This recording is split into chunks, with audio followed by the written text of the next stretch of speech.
আসসালামু আলাইকুম। রমজানুল মুবারক। সবাইকে রমজানের অনেক অনেক শুভেচ্ছা এবং মোবারকবাদ জানাই। আশা করছি আমাদের রমজানটা এবার ভৌগোলিকভাবে খুব ভালো কাটছে, কারণ পরিবেশ খুবই ঠান্ডা এবং সব মিলে খুব ভালো। কিন্তু দুঃখের বিষয়, বাংলাদেশে আমি অনেক বছর ধরে লক্ষ্য করছি, গত বছরও ভিডিওতে বলেছিলাম যে বাংলাদেশে রমজান কখনোই শান্তি বয়ে আনতে পারে না, এবং গতানুগতিক বছরগুলোর ন্যায় এবারও বাংলাদেশে রমজান শান্তি বয়ে আনতে পারে নাই। আপনারা জানেন যে লেবুর হালি হচ্ছে 160 টাকা।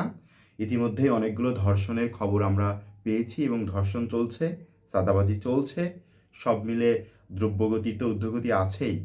তারপরেও আল্লাহ তাআলার কাছে আমাদের প্রার্থনা, আমরা যেন সুস্থ সুন্দরভাবে প্রত্যেকেই রমজান পালন করতে পারি, সিয়াম সাধনার মাসটাকে সুন্দরভাবে শেষ করতে পারি।